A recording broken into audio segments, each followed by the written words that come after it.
Hello दोस्तों, अस्सलाम वालेकुम। क्या हाल चाल है आपका? कैसे हैं? सब ठीक हैं दोस्तों। वेलकम करता हूं आज की व्लॉग में। तो जिस भाई ने मेरा चैनल सब्सक्राइब नहीं किया, जल्दी से घंटी के निशान पे जाएं और मेरा चैनल सब्सक्राइब कर लें। तो आज का मेरा व्लॉग है साग बनाने का। ये साग काट रहा हूं मैं। पहले तो मेरे साथ अम्मी बैठी हुई थी, अम्मी काट रही थी। तो जैसे अम्मी ने देखा मैं भी शुरू हो गया हूँ तो अम्मी भाग गई है, किसी और काम में मसरूफ़ हो गई है। तो मुझे इधर छोड़ के चली गई है कि आप खुद ही काटो। तो अब मैं बैठा काट रहा हूँ ये साग। ये देखें जी, मैं साग काट रहा हूँ। ये बचा हुआ थोड़ा सा नहीं बल्कि ज़्यादा सा बचा हुआ है। तो ये कुछ मैंने काटा है, कुछ अम्मी जान ने काटा है। ये वाला अम्मी ने काटा है और ये जो इधर पड़ा है ये मैंने काटा है। तो और भी काट रहा हूँ, लगा हुआ हूँ अभी तक। जब कट जाएगा तो फिर आपको दिखाऊंगा सारा। चलें जी, अम्मी जान फिर से आ गई हैं मेरे साथ हेल्प कराने के लिए। उधर से अम्मी लगी हुई है, इधर से मैं लगा हुआ हूँ। अब तो 4-5 दिन ये साग ही चलेगा हमारे घर में। साग ही साग होगा बस, और कुछ नहीं। यार बड़ा अच्छा बनता है साग, मज़ा देता है जब साग हो और चावलों की रोटी हो। अब मक्की की तो नहीं है, बस चावलों की है, उसके साथ ही काम चला लेते हैं।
माशाल्लाह जी, ये देखें साग ही साग,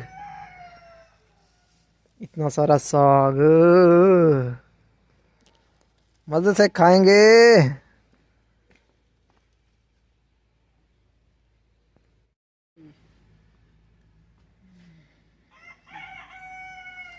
उसके ऊपर ना डाल दूंगा।